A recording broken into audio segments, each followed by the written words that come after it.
हाँ तो भाई लोग काफ़ी दिनों के बाद आज फिर से हम आ गए हैं अपनी नई वीडियो लेकर। और अभी तक हमारा फंडामेंटल्स कंप्लीट नहीं हुआ है, तो हम लोग फंडामेंटल्स पर ही फोकस करेंगे और साथ ही साथ रैंडम वीडियोस भी आती रहेंगी। एनीवेज, आज का जो टॉपिक है वो हम एजोर एक्टिव डायरेक्टरी है।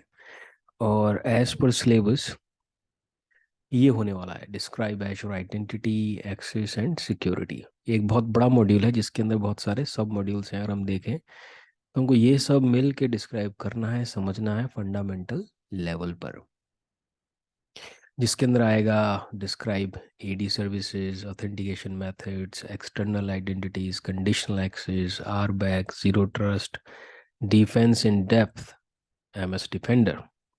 तो ये तो हम आगे आने वाली वीडियो में एक एक करके पढ़ेंगे। सबसे पहले पकड़ते हैं सबसे पहला मॉड्यूल, डिस्क्राइब एजोर डायरेक्टरी सर्विसेज।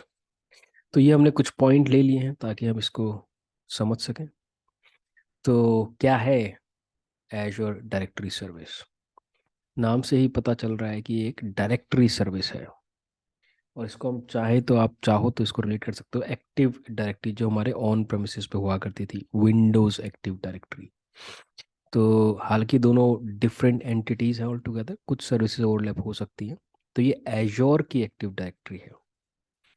ठीक है, एक होती थी जब ऑन प्रेमिसेस पे हम विंडोज सर्वर के ऊपर इंस्टॉल करते थे। सबसे पहले डीसी प्रोमो चलता था और सर्वर रोल्स पे जाके भी इंस्टॉल करते थे, डोमेन बनाते हैं जहाँ पे।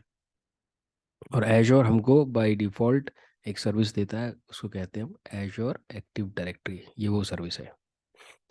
तो ये है क्या, क्या चीज़ क्या है ये?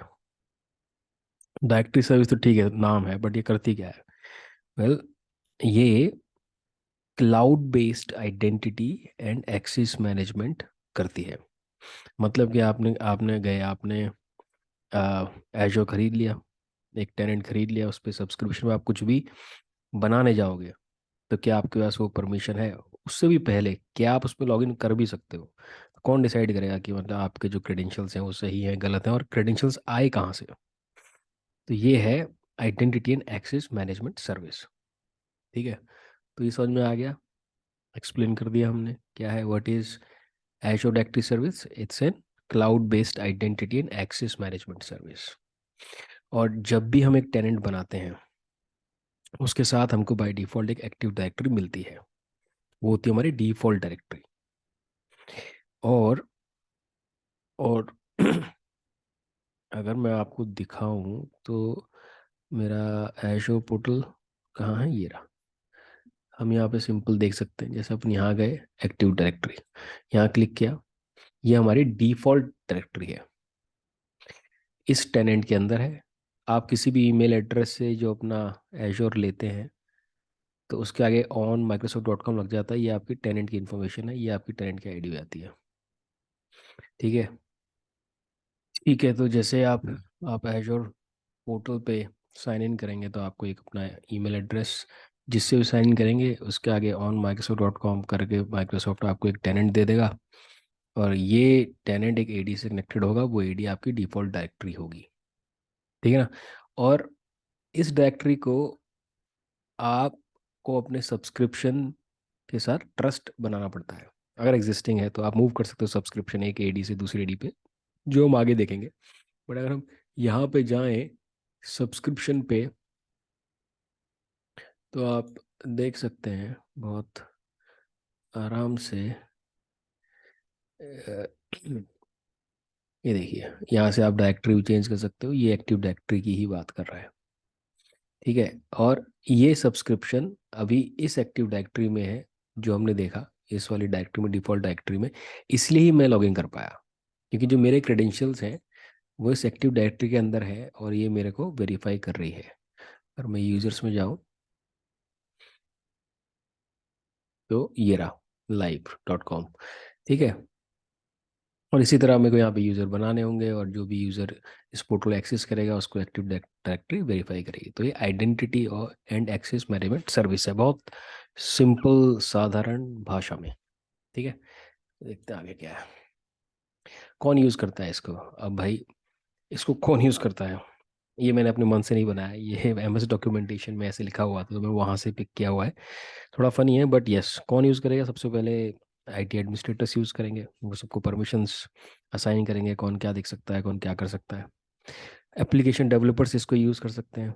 डेवलपर्स क्यों यूज़ करेंगे? क्योंकि डेवलपर्स जो एप्लीकेशन डेवलप कर रहे हैं उसके अंदर लॉगिन करना होगा तो वो यूज़ कर सकते हैं इस डायरेक्टरी को फॉर ऑथेंटिकेशन। और कोई यूज़र्स यूज़र्स जो हैं, जैसे हमने दिखाया था अभी, कोई भी यूज़र हमने क्रिएट किया एक्टिव डायरेक्टरी के अंदर, वो भी इसको यूज़ कर सकता है। बट कैसे? क्योंकि इसके अंदर और भी बहुत सारे फीचर्स होते हैं, जैसे कि सेल्फ सर्विस पासवर्ड रीसेट, तो उसके थ्रू ये यूज़ कर सकता है। और ये सिर्फ एजर के साथ नहीं, और भी माइक्रोसॉफ्ट की सर्विसेज हैं, जैसे माइक्रोसॉफ्ट 365 या ऑफिस 365 या डायनामिक्स, उनके साथ भी आपको ये मिलती है और आप इसको यूज़ कर सकते हैं, ऑल दो SaaS सर्विसेज। तो ये हो गया। फिर करती क्या है एजर एडी? अब जो आइडेंटिटी एंड एक्सेस मैनेजमेंट है तो ऑथेंटिकेशन ही करती होगी, इसमें तो कुछ ऐसी बात ही नहीं है। बट उसके साथ साथ ये आपको मल्टी फैक्टर ऑथेंटिकेशन भी देती है, सेल्फ सर्विस पासवर्ड रीसेट जो हमने कहा है, सिक्योरिटी फीचर्स भी देती है जैसे कि banned passwords, single sign on भी देती है, और आप अपने एप्लीकेशंस को भी मैनेजमेंट कर सकते हो। और आपकी ऑन प्रेमिसेस एप्लीकेशन है उसको इंटरनेट से एक्सेस करवाना चाहते हो तो एप्लीकेशन प्रॉक्सी भी यूज़ कर सकते हैं। माइक्रोसॉफ्ट इंड्यून के थ्रू आप डिवाइस मैनेजमेंट भी कर सकते हो। तो इसके बहुत सारे और बहुत इंपॉर्टेंट फीचर्स हैं जो हम यूज़ कर सकते हैं, जो हम आगे भी देखेंगे डिटेल में। फिलहाल तो फंडामेंटल के हिसाब से हम ऑलरेडी बहुत डीप में चले गए। ठीक है, तो फिर क्या रिलेशन है इसका ऑन प्रेमिसेस विंडोज़ एडी और एजोर के एक्टिव डायरेक्टरी में? रिलेशन ये है कि अगर आपका ऑलरेडी ऑन प्रेमिसेस पे आइडेंटिटीज़ हैं तो आप उन आइडेंटिटीज़ को एजोर एडी में ला सकते हैं थ्रू एडी कनेक्ट। आप यूज़र्स को सिंक कर सकते हैं ताकि उनको बार बार नए आईडी पासवर्ड याद ना करने पड़े, जिससे सिक्योरिटी रिस्क होता है। तो सिंगल साइन ऑन हो जाता है उससे। आप चाहो तो पासवर्ड भी सिंक कर सकते हो। और भी बहुत सारी चीज़ें हैं लाइक पास थ्रू, और ADFS भी इस्टेब्लिश कर सकते हो। तो दोनों के बीच में ऐसे रिलेशन भी इस्टेब्लिश हो जाता है। अब ये एजोर एक्टिव डायरेक्टरी डोमेन सर्विसेज क्या है? वेल, ये विंडोज़ एडी है बट मैनेज्ड है एजोर के ऊपर।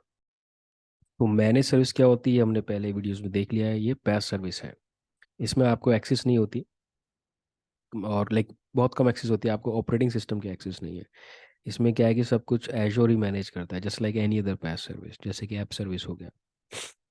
आपको सिर्फ अपना काम करना है। आपने जो स्पिन अप किया एजोर पोर्टल में जाके, एजोर एक्टिव डायरेक्टरी डोमेन सर्विसेज, आपने डोमेन बना लिया। बैक एंड में 2 VM स्पिन अप होंगे हाई अवेलेबिलिटी के लिए, बट आपको एक्सेस नहीं है ऑपरेटिंग सिस्टम का। इट्स अ पैस सर्विस। तो बट इसके अंदर जो सिंक होता है वो आपका एजोर एडी से होता है। ठीक है ना? तो एजोर एडी के through all the identities will sync into Azure active directory domain services. ये मैनेज्ड होता है, राइट? एजोर एडी क्लियर हो गया। ऑन प्रेम से क्या रिलेशन हो सकता है वो भी क्लियर हो गया। और ये एक मैनेज है। इसका यूज़ क्यों करते हैं?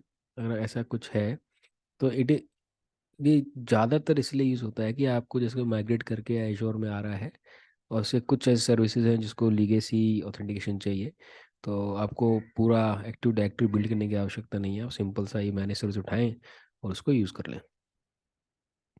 तो आज की वीडियो में इतना ही। पहला मॉड्यूल हमारा कवर हुआ। हमने डिस्क्राइब किया एक्टिव डायरेक्टरी को। It's an cloud based identity and access management. Cloud based है, ओनली क्लाउड नहीं है, इसको हमेशा ध्यान रखना। आप AWS से भी लिंक कर सकते हैं, ऑन प्रेम से भी लिंक कर सकते हैं, और बहुत सारे एप्लीकेशंस को भी जो आउटसाइड है, थर्ड पार्टी एप्लीकेशंस हैं, उनको भी ऑथेंटिकेट करा सकते हैं एजोर एक्टिव डायरेक्टरी से। कौन कौन यूज़ करता है ये हमने क्लियर कर ही दिया। क्या करती है ये हमने क्लियर कर ही दिया। ऑन प्रेम वाला हमने बता ही दिया, और ये एक मैनेज डोमेन सर्विसेज होती है। तो फंडामेंटल के हिसाब से ये अच्छी और लाइक बहुत इन्फॉर्मेशन है। अभी तो बहुत सारे मॉड्यूल्स हैं, हल्का हल्का सबके अंदर ये आएगा नज़र आगे। जैसे कि हमने खाली ये देखा है, इसको हमने एक्सप्लेन किया है। अब इसके ऑथेंटिकेशन मेथड्स को करेंगे, तो ये सारा मिल के आपको एक अच्छी नॉलेज प्रोवाइड करेगा। तो अभी के लिए इतना ही, मिलते हैं अगली वीडियो में। जब तक के लिए